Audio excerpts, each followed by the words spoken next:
La Biblia nos enseña la manera correcta de vivir delante de Dios. La Biblia es la palabra dictada por Dios para que nosotros conozcamos su voluntad. Y aquí están las instrucciones de cómo vivir, las instrucciones de cómo conducir nuestra vida en sociedad, cómo entender la familia y las reglas de la familia, de la iglesia también, del proceder del hombre. Aquí están las instrucciones de cómo trabajar, cómo hacer negocios, cómo nosotros debemos pensar, qué peligros podemos enfrentar.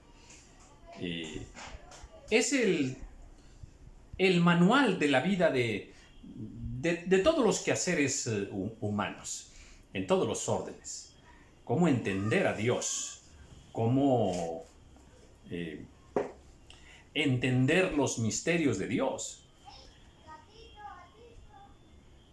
Solamente con la Biblia, con la palabra de Dios, nosotros podremos formar una vida grata delante de Dios.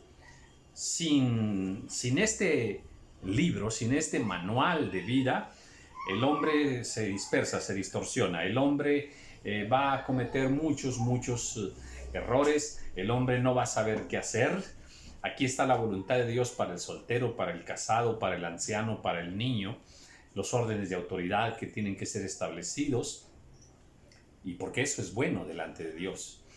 Aquí está cómo ganar en nuestro sustento diario. Aquí nos advierte de los peligros espirituales que hay por el reino de las tinieblas que quiere destruirnos. En fin, todas las situaciones están aquí. Qué comer, qué no comer, cómo vestir, ¿verdad? Cómo hablar. Cómo hablar. La palabra del Señor nos enseña cómo hablar.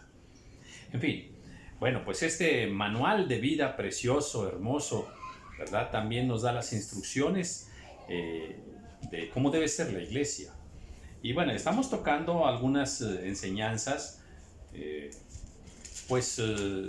un poquito dispares de lo que nosotros entendemos por lo bueno y por lo correcto. Y eso es lo que nos confronta un poco y a veces hasta llega a dividir el pensamiento de las personas. Estoy en el capítulo 7. Estábamos tocando el tema de una mujer virgen, cuándo se debe casar, quién la va a entregar, y que si la da en casamiento está bien, pero hay una cosa mejor. ¿Cuál? Que no la dé en casamiento. Pero para llegar a ese punto, el padre de familia tiene que estar firme en su corazón, no sentir la necesidad de que ella se case, ¿verdad? Sino que se consagre para Dios, y debe tomar una resolución en su corazón siendo dueño de sí mismo, de su pensamiento, de su convicción. Y bueno, terminé el video anterior diciendo que eso daba para la reflexión y a veces da para el debate también, ¿verdad? Pero los preceptos de Dios son firmes, permanecen. Dios no cambia. Nosotros hemos cambiado como sociedad. Hemos cambiado los valores. Hemos movido las estacas, hemos movido los límites de lo permitido. En todo.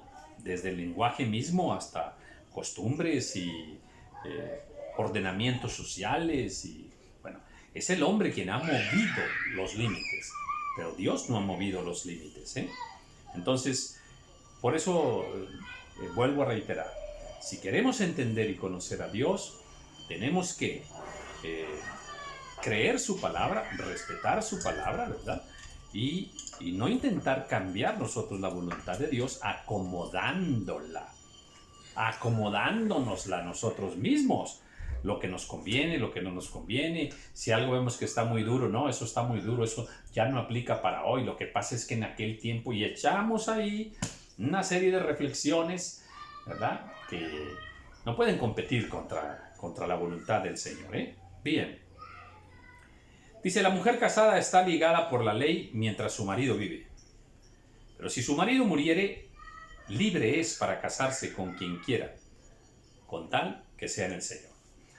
Eso de casarse con quien quiera tiene una regla, que sea en el Señor.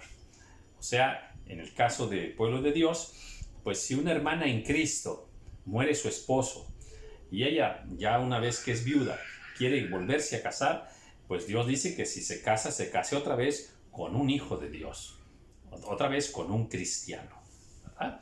Ese es el mandato de Dios.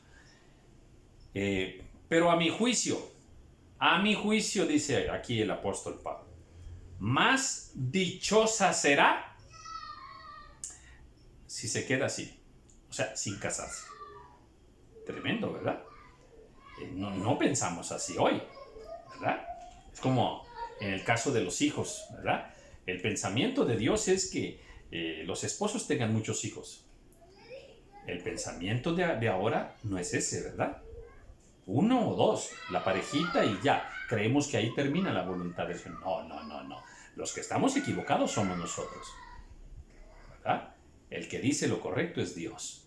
Y así, en muchas cosas, pensamos que Dios está equivocado, que es mejor hacerlo a nuestra manera, ¿verdad? Y hacemos a un lado la ordenanza de Dios y establecemos nuestro propio criterio de justicia. En eso estamos equivocados. Subí un video ahí que se llama en esto Dios está equivocado. En esto Dios está equivocado. Y ahí hablo sobre cuántos hijos se deben tener y todo eso. Está interesante. Si te interesa el tema, puedes verlo por ahí. Pero a mi juicio será más dichosa si se quedare así.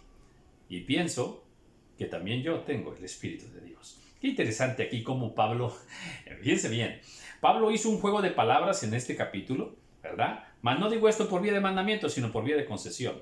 Y esto no lo digo yo, sino lo dice el Señor. Y esto no lo dice el Señor, sino lo digo yo. Y ahora aquí dice, ¿verdad? A mi juicio, ¿verdad? Esta es mi opinión. Debe hacerlo de esta manera. Pero luego cierra con un concepto que envuelve todas las enseñanzas anteriores. Dice, y pienso que también yo tengo el Espíritu de Dios. ¿Qué está diciendo? Todo lo que les estuve enseñando, ¿verdad? No era mío. Es del Espíritu de Dios. Así es que para que no entremos en confusiones que si Pablo, que si no, definitivamente, es el Señor. Capítulo 8. En cuanto a lo sacrificado a los ídolos, sabemos que todos tenemos conocimiento. ¿Cuál conocimiento? Pues que los ídolos ofenden al Señor, ¿verdad? El conocimiento envanece, pero el amor edifica. Este precepto bíblico, a ver, debemos considerarlo mucho. El conocimiento envanece. Un peligro tremendo de toda persona, ¿verdad? Tanto en el mundo como en el reino de Dios, es cuando va adquiriendo mucho conocimiento, hay un gran peligro. ¿Cuál? Que se va a envanecer, se va a creer mucho, se va a creer superior, va a entrar en soberbia. ¿Hay algo mejor que el conocimiento? Sí. ¿Cuál? El amor. Porque el amor edifica a las personas. Pero el conocimiento no edifica, ¿verdad? Y menos cuando se hace con vanidad y con soberbia. Y si alguno se imagina que sabe algo, pues aún no sabe nada como debe saberlo. Qué tremenda bofetada espiritual nos da Pablo ahí. A ver, y ustedes que si creen que saben algo, déjenme decirles algo, no saben nada. Todavía no saben nada. Como debieran saberlo, todavía no lo saben. Tremenda lección espiritual ahí, ¿eh? Pero si alguno ama a Dios, es conocido por él. Acerca pues de las viandas que se sacrifican a los ídolos, sabemos que un ídolo nada es en el mundo. O sea, un ídolo es de madera, es de piedra, un ídolo es de barro, es un ídolo, o sea, no es nada, no significa nada delante del Señor. Dice, y que no hay más que un Dios, no hay más que un Dios, nada más. Esta es una verdad. El ídolo no es nada, solamente hay un Dios. Dice, pues aunque haya algunos que se llaman dioses, sea en el cielo o en la tierra, como hay muchos dioses y muchos señores, o sea, muchos se creen dioses, otros se llaman dioses a sí mismos, hasta piden adoración, ¿verdad? En fin. Dice, para nosotros, sin embargo, solo hay un Dios, el Padre, del cual proceden todas las cosas y nosotros somos para Él. Y un Señor, Jesucristo. O sea, hay un Dios, Dios Padre. Hay un Señor, Señor de todo. ¿Quién? Jesucristo. Por medio del cual son todas las cosas y nosotros por medio de Él. Amén. Pero no en todos hay este conocimiento. Ahora, miren, hizo un preámbulo para luego darnos una tremenda lección que viene aquí. Dice, a ver, nosotros tenemos conocimiento, sabemos que hay un Dios y que el ídolo nada es y que Cristo es el Señor. Todo eso lo sabemos, ¿verdad? Pero miren, no en todos está ese conocimiento. No en todos. Y luego dice, porque algunos, habituados hasta aquí a los ídolos, o sea, algunos toda su vida han caminado con ídolos, se han postrado ante ídolos, han orado, han hecho peticiones ante ídolos. Dice, ellos están acostumbrados así, ¿de acuerdo? Dice, algunos han estado habituados, dice, hasta aquí a los ídolos. Dice, y comen como sacrificado a ídolos también. O sea, se hace un festejo a un ídolo, ¿verdad? Y se ofrece algún alimento y lo comen, ¿verdad? Ahora, nosotros sabemos que que no lo debemos comer. Ese es el conocimiento que tenemos, ¿verdad? Y luego dice, y su conciencia, siendo débil, se contamina. Si bien la vianda no nos hace más aceptos ante Dios. Ahora va a establecer una diferencia entre el amor y la vianda, el alimento sacrificado a ídolos. Dice, mira, el alimento sacrificado a ídolos no nos hace más aceptos delante de Dios. O sea, ni por comerlo ni por no comerlo, ¿verdad? No nos hace más aceptos delante de Dios. Dice, ni porque comamos seremos menos. Arriba, antes dice, pues ni porque comamos seremos más, ni porque no comamos seremos menos. Miren nada más el nivel de entendimiento que Dios quiere que nosotros tengamos. Es como lo de la circuncisión o la incircuncisión, ¿verdad? La circuncisión, bueno, pues yo soy importante porque tengo la circuncisión, pertenezco al pueblo de Dios. Dice Dios, mira, eso no es... sí se los puse como una señal, pero no es tan importante para mí, ¿verdad? Y el incircunciso, ¿verdad? No debe lamentarse de que, ay, no, pues yo soy incircunciso, no soy del pueblo de Dios.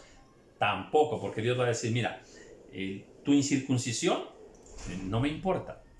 Y les dice a los dos, lo que me importa es que me agrades, que vivas para mí, que guardes mis mandamientos, que andes en mis caminos, que me des tu corazón. Eso es lo que me importa. Entonces, tal cosa ahora la compara con la vianda, ¿verdad? Esos alimentos sacrificados a ídolos. Dice que son, pues que realmente no nos hace ni más ni menos delante de Dios. Entonces, fíjate el concepto en el que vamos a entrar, porque luego nosotros muy religiosos somos muy condenatorios, ¿verdad?, de estas situaciones de ídolos o de alimentos que se ofrecen a ídolos. Dice, pero mirad que esta libertad, o sea, somos libres nosotros, ¿ok? Libres de esa idolatría, somos libres. Pero cuidado, miren que esta libertad vuestra no venga a ser tropezadero a los débiles. O sea, ¿tienes conocimiento de Dios, de lo que Dios quiere? Sí, bueno, cuida que ese conocimiento que tú tienes, esa libertad que tú tienes, no vaya a provocar que los que no tienen ese conocimiento, los que no tienen la fe que tú tienes, los que no conocen a Dios como tú lo conoces, vayan a tropezar, vayan a caer. Porque son débiles en el conocimiento, débiles en cuanto a la fe. Entonces, no los hagamos tropezar. Mira, debemos tener mucho cuidado nosotros para no ser piedra de tropiezo para nadie. Y en este asunto de los ídolos, aquí Dios nos va a dar instrucciones muy precisas de entonces qué sí se puede hacer y qué no. Cuándo sí, cuándo no. Dice, porque si alguno te ve a ti que tienes conocimiento, sentado a la mesa en un lugar de ídolos, la conciencia de aquel que es débil no será estimulada a comer de lo sacrificado a los ídolos y va a pecar. Va a pecar. Porque te vio a ti. Tú tienes conocimiento y se sabe que tú conoces a Dios, ¿verdad? Pero se te ve sentado a la mesa de ídolos y comer. Bueno, eso va a ser de tropiezo para el débil, porque él también lo va a hacer. ¿Por qué? Porque cree que si tú lo haces, está bien. Y estamos nosotros llevándolo a pecar. Entonces debemos evitarlo. Y por el conocimiento tuyo se perderá el hermano débil, por quien Cristo murió. De esta manera, pues, pecando contra los hermanos e hiriendo su débil conciencia, contra Cristo pecáis. Entonces seamos muy cuidadosos. Pero ahora va a dar una regla también muy interesante. Por lo cual,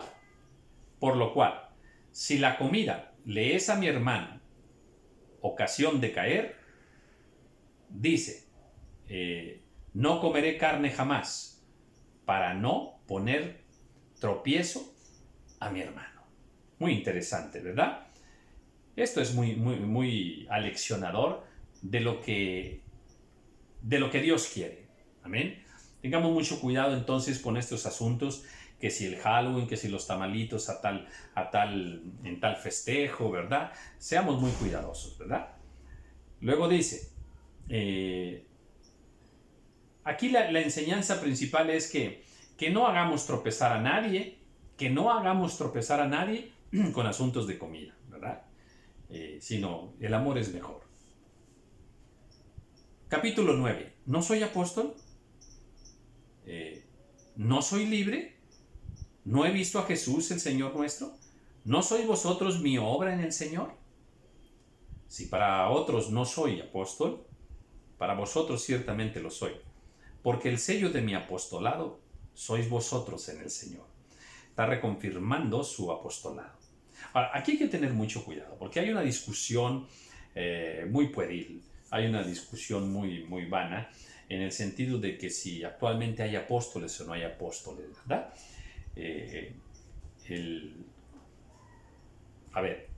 El trazo bíblico nos enseña que sí hay apóstoles actualmente, ¿verdad? Y aquí vemos que, dice él, ¿no soy apóstol? Claro que sí, ¿verdad? Soy apóstol. Y dice algunas preguntas, pero una de ellas es, ¿no he visto a Jesús, el Señor nuestro? Claro que sí, él ha visto a Jesús. Bueno, ¿qué es lo que quiero decir aquí? Que muchos que argumentan que no hay apóstoles actualmente, se han inventado unas reglas para ser apóstol, ¿verdad? Porque no hay un pasaje bíblico donde diga, como por ejemplo, el que quiere ser diácono, estas son las reglas, esto y esto y esto y esto y esto y esto, los tenemos en Timoteo, en Tito por allá, ¿verdad? El que quiera ser anciano o obispo, bueno, estas son las reglas, y nos da ahí como 10 reglas. Esas no existen para apóstol, pero los que tienen la doctrina de que no hay apóstoles dicen que estos son los requisitos para ser apóstol, y uno de ellos es que haya visto al Señor. Eso no es cierto, eso no está en la palabra del Señor. Por otro lado, la Escritura nos enseña que Dios estableció, que la iglesia está establecida sobre 5 ministerios, ¿verdad? Entre ellos apóstoles, profetas, evangelistas, pastores y maestros. Si quitamos los apóstoles y otros se atreven a quitar los profetas también, si quitamos apóstoles y quitamos profetas, estamos diciendo que la iglesia de este tiempo no está completa. ¿Cómo? ¿La iglesia no está completa? O sea, ¿en qué nos basamos para decir que la iglesia, ¿verdad? En este tiempo nada más pueden existir evangelistas, pastores y maestros. ¿En dónde están las escrituras que eliminan a los apóstoles y eliminan a los profetas? Entonces tenemos una iglesia,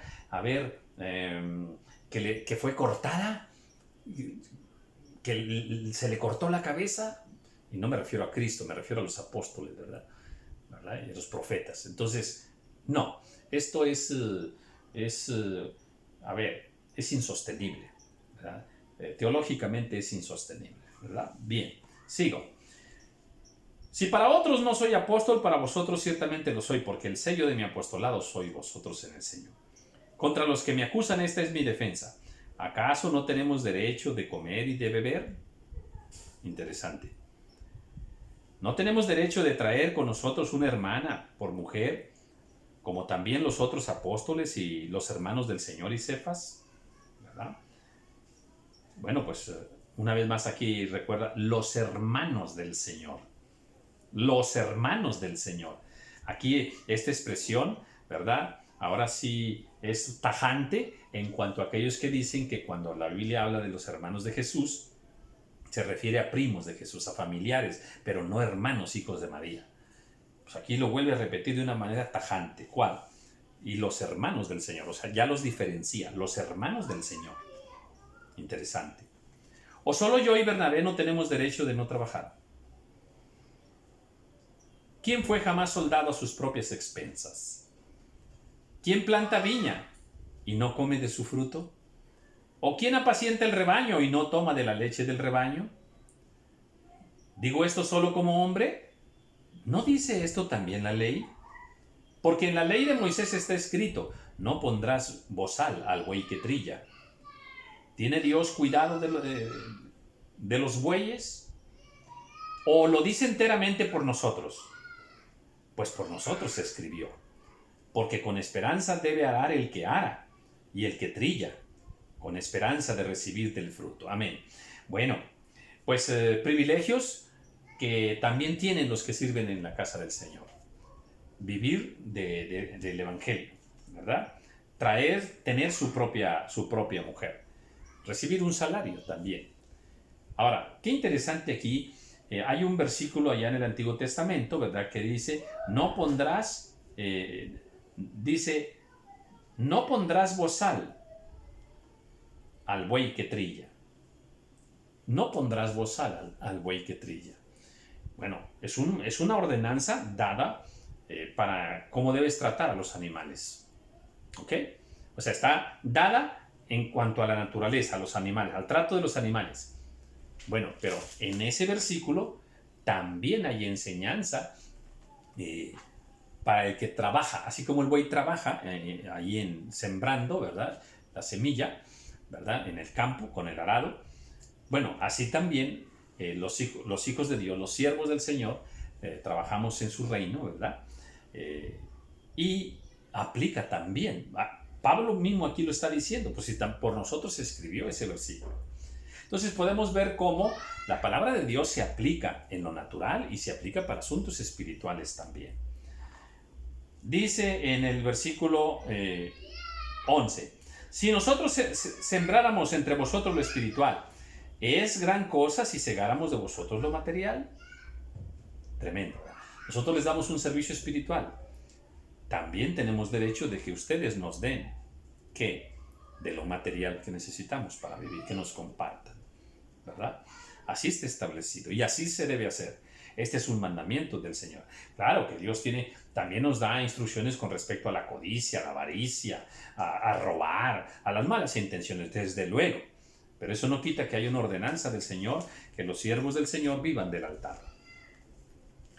Si otros participan de este derecho sobre nosotros, ¿cuánto más nosotros?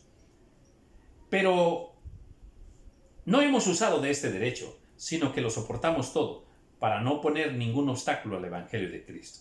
O sea, podemos hacerlo, pero no abusamos. No abusamos de este derecho. Sí lo tenemos, pero no debemos abusar.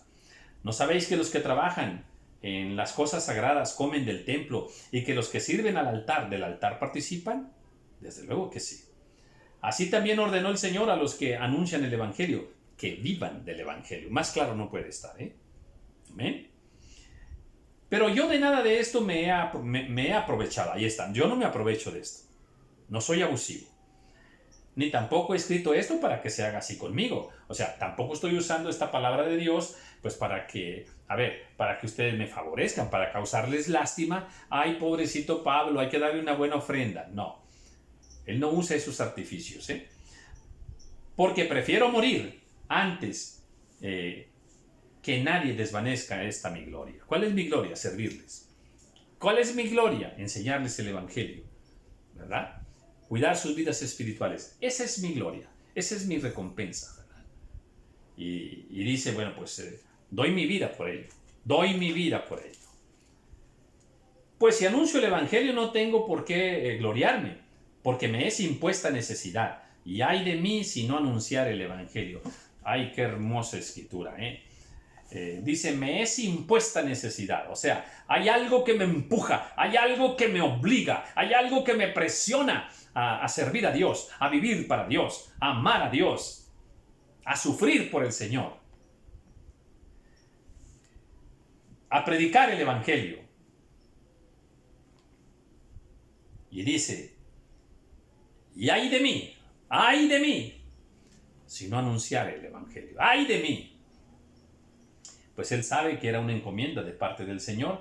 Cuando Saulo iba camino a Damasco, se le aparece el Señor, él cae, el Señor le habla, ¿verdad? Levántate porque para esto me he aparecido a ti, para ponerte por testigo de las cosas que has visto y de aquellas en que me apareceré a ti. Y lo mandó a servir y lo mandó delante de reyes y todos. Es un mandato del Señor. Dios mismo le habló, Jesús le habló, ¿verdad? Entonces él sabe y dice, ay de mí si no anunciar el Evangelio. Por lo cual, si lo hago de buena voluntad, recompensa tendré. Pero si de mala voluntad, la comisión me ha sido encomendada. O sea, a ver, no tengo para dónde hacerme, ¿verdad? El Señor me ordenó que fuera a compartir el Evangelio. Y así, si lo hago de mala voluntad, pues ya veremos, ¿verdad? ¿Cómo me va a ir? ¿Por qué? Porque me fue encomendada esa obligación. Así es que más vale que lo haga de buena voluntad. ¿Entendimos? Apliquémoslo a nosotros.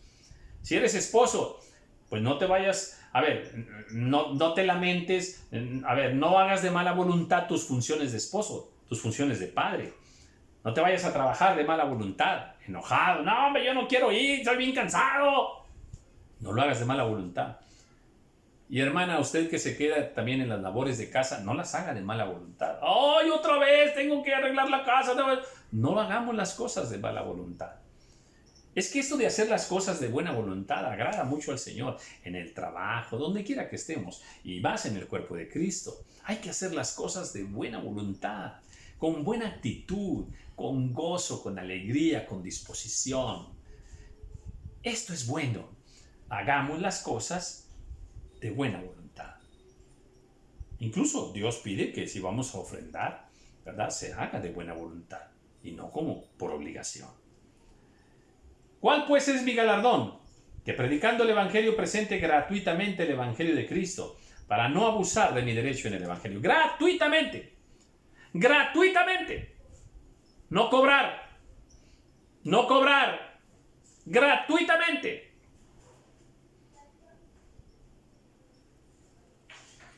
Hay muchos que no lo hacen gratuitamente. Allá ellos y sus conciencias. Por lo cual, siendo libre de todos, me he hecho siervo de todos para ganar a mayor número. Mire nada más. A Pablo no le importaba ser siervo. Siervo de todos, esclavo de todos.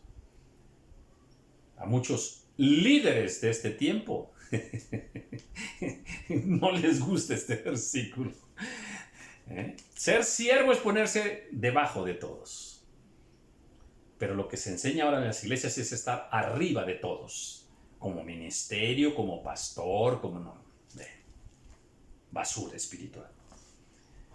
Me he hecho a los judíos como judío para ganar a los judíos.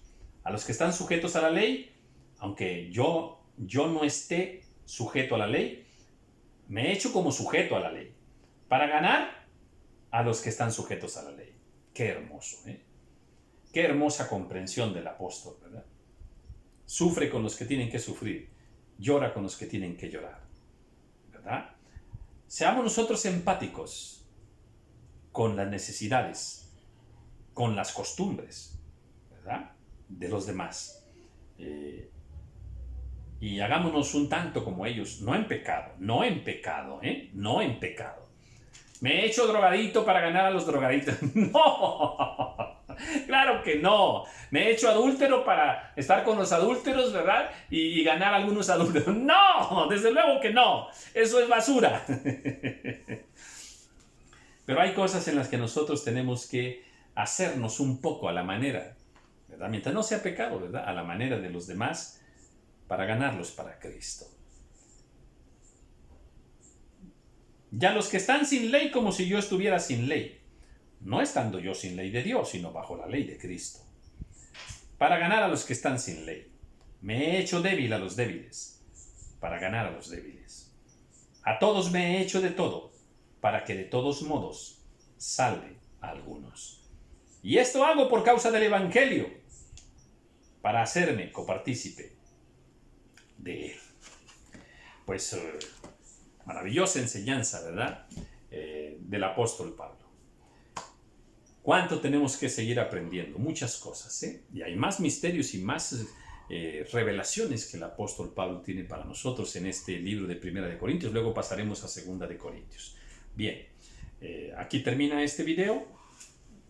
Y pues lo que hemos aprendido, acomodémoslo a nuestro acervo cristiano, cultural cristiano.